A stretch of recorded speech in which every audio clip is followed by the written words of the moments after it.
Makeup on. Hi, welcome, Lisa. Good to see you. Thank you for having me. Yeah, we already Cheers. did our mug shot. Get that right out of the way up front. Welcome to Rise and Shine, a collaborative and conversational format where in 20 to 30 minutes, we talk about what we would talk about behind closed doors or in private sessions so that people can have just like a fly on the wall experience of what people are actually up to and talking about today. In today's day and age, there's a lot of evolution going on. These are new normal times. And Yes. we wanted to bring our conversation to you because, Lisa and I have had many, many conversations over the last bunch of years.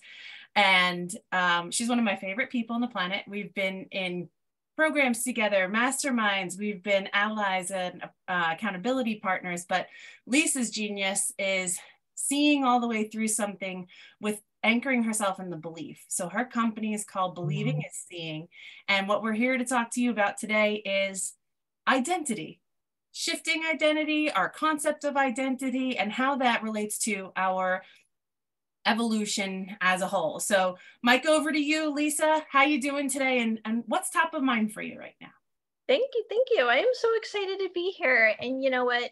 You have been with me for so long and you have been such a life force, not just a rock, like a life force.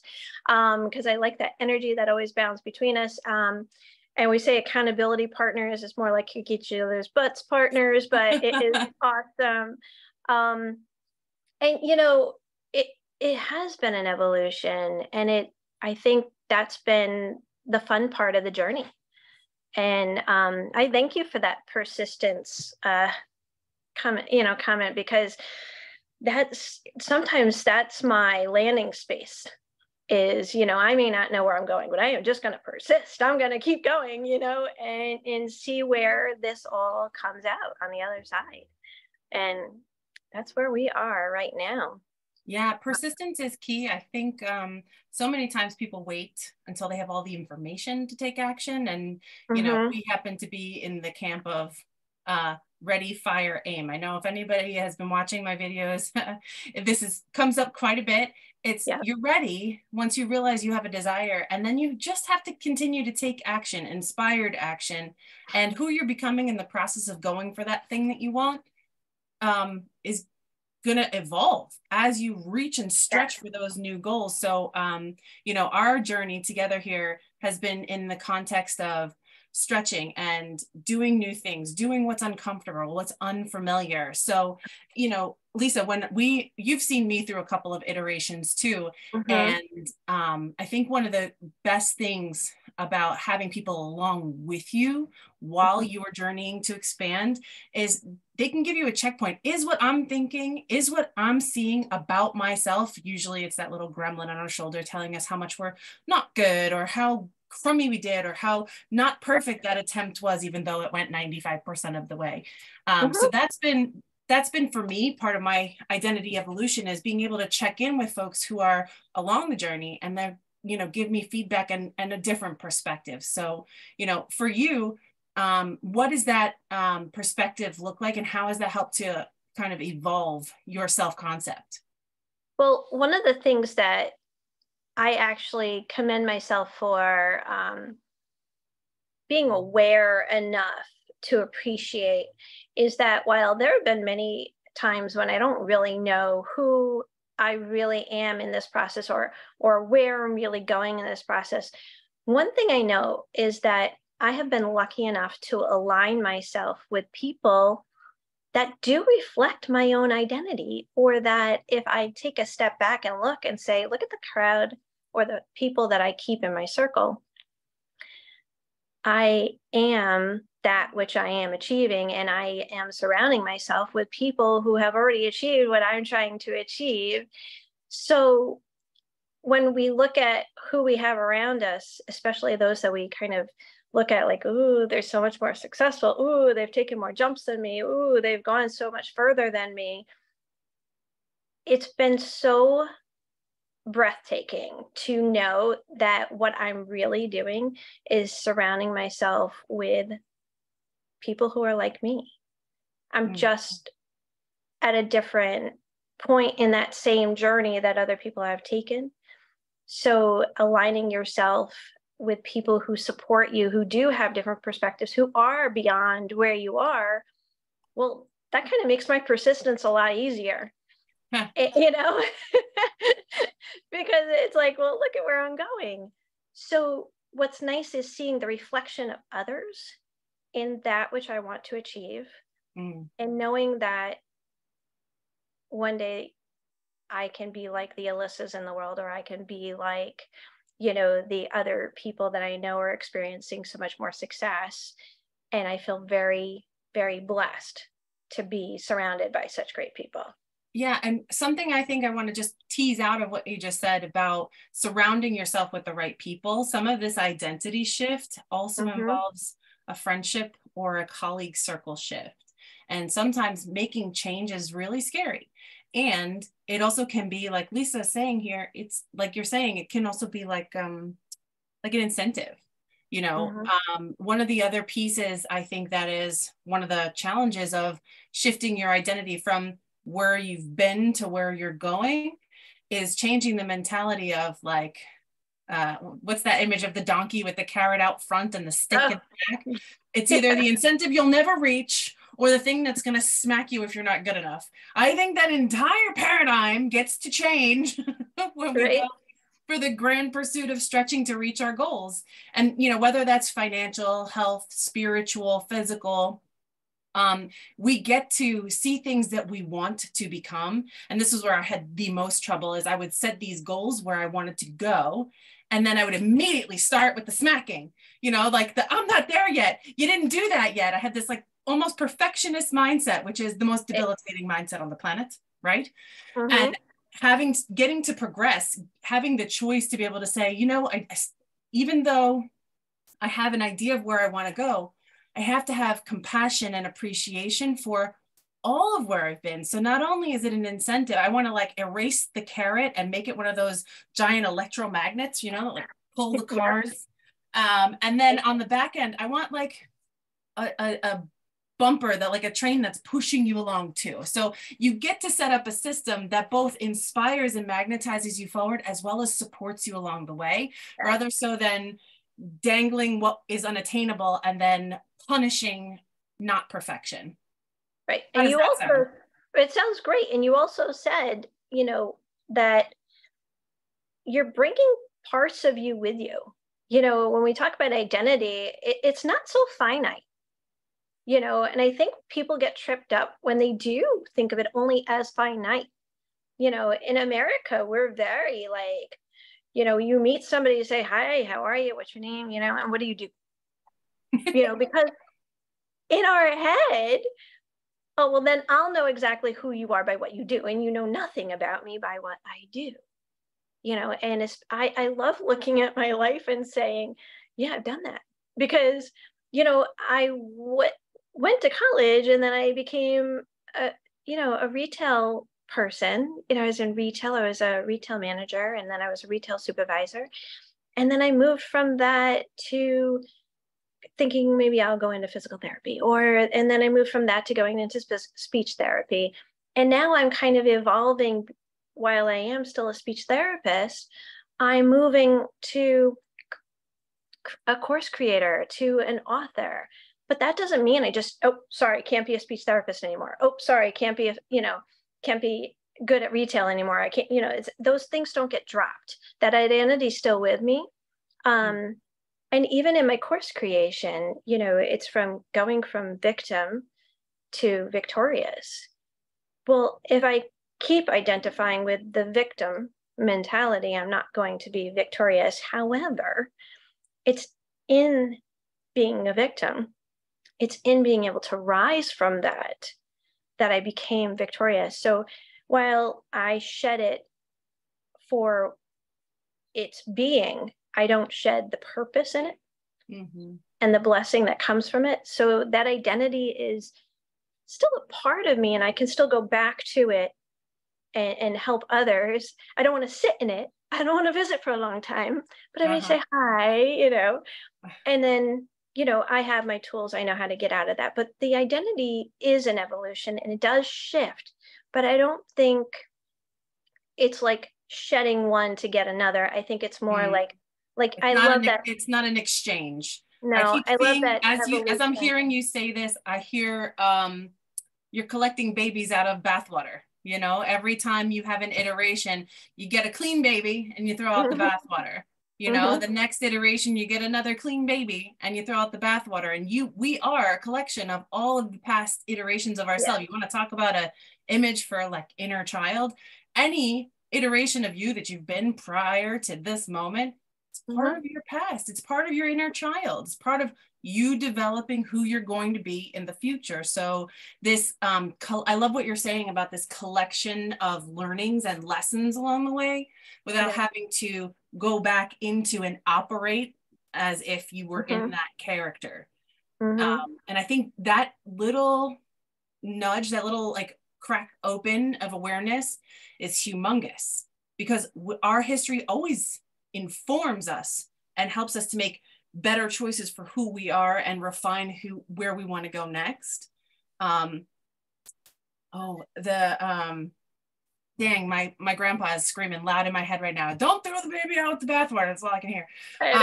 It was one of his famous sayings. But the other piece of it is, if you want to try on a different phrase, is if you thought about it in terms of like a friend circle, people are in your life for a reason, a season, or a lifetime. Yep. And these previous iterations of yourself, if you can look at them as friends you would choose to bring along, pieces of them identities that you want to collect into who you're becoming. This is the same philosophy, the same principle, and the same creative practice that I used to create the brand, The Consultress. It was a little bit of like that sassy, feisty part of me, and a whole lot of the like wisdom and information, holding people, the feminine container energy with a little bit of kick ass in it too. It needs to be able to crack the whip, because I mean business when I mean business. And sometimes people need a lot of ebbing and flowing and pivoting and turning and meandering before they get to the clarity. And it sounds like the identity evolution is a lot like that meandering journey. Well, I mean, when you think about labels, they're not necessarily identity, but I mean, I'm an author, I'm a course creator, I'm a mother, I'm a friend. There are so many labels, but in the end, and that's why I joke, I'm like, I'm just me, and I come with a lot. I'm a healer, I'm, intuitive, but I come with a lot in me, but it's still just me, So, there are labels that we're going to put here for whatever reason, whatever purpose. And what we identify with shouldn't just be finite. It should be, we always say we need the complete package, And the packaging always changes. This is the thing. Being willing to evolve is the thing that allows us to pick up those labels, put them on, go to our destination. You ever try to reuse an Amazon box? You know that thing's an Amazon box because it's got the Amazon logo on it, but you rip off the destination label, right? And you put something new on. And that's kind of how we have to see this identity evolution thing. It's something to try on. Those masks that we wear, and there's hundreds of them, and they show up at different times for logical reasons, for emotional reasons. One of the most powerful transitions that I have had in my lifetime in terms of identity was when my father passed away. I loved that man, and like we got each other. We didn't really have to talk super often, but we just were there, And when he passed away, it was like this seismic shift about being given access to like the permission to grow everything from the top line, because he was a really great business owner, real estate investor, landlord, friend. He worked hard, played hard, like this whole universe that he spun and created. I just naturally enjoyed most of my life. And when he passed away, some of the glue that held that energetically together, his physical presence, opened up to the point where I thought, oh shit, I better get my ass in gear. I'm supposed to honor that legacy. And more ideas started coming. Although it was a painful time in my life, Right. it also was the biggest gift. So when I think about all of the momentum that kickstarted in my life, you know, I planned a move and I executed that move. I went headlong into being a real estate investor myself and took the charge, like starting from scratch with my own network and my own money and like, you know, but it gave me this sense of like, there's no safety net anymore. And I hadn't realized that there was a safety net hanging out in my subconscious.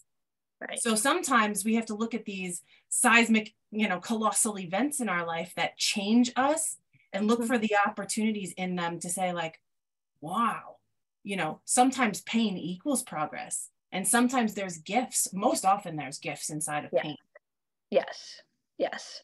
You know, honestly, that's exactly where my course is going. I mean, what I was able to do from the trauma that I had early in my life and how I shifted that trauma into the way I attracted men in my life.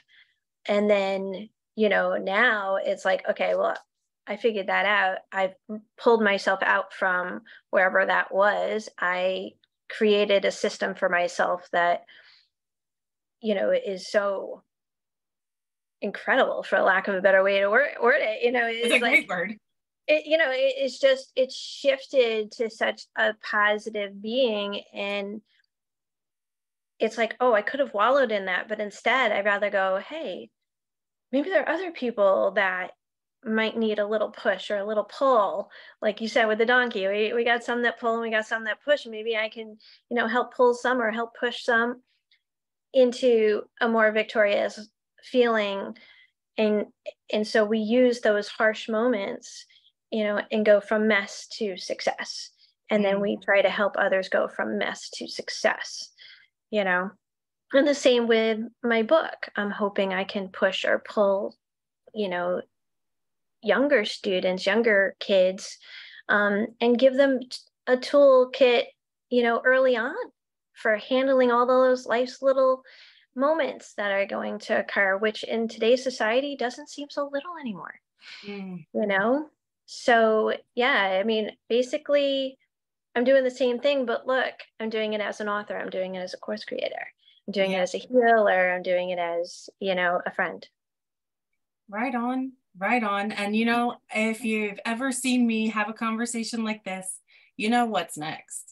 We've opened up Pandora's box. We have done such emotional inventory here, talked about our personal experiences and some tools and techniques that we have. So Lisa, what's some ways for people to recognize that they can reach for a solution, and what solutions, what tools can we give to our audience to help them be able to process or help themselves through and help themselves along this identity shifting journey, especially in today's day and age when all of the givens are now up in the air. We're renegotiating freaking everything about today's day and age, today's cultures, our interconnectivity.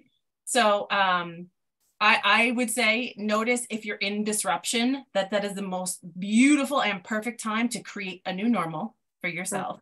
Disruption equals get out your building genes and get it constructed, right? So what, I'm sorry, I took the mic from you here. It's all good. It's all good.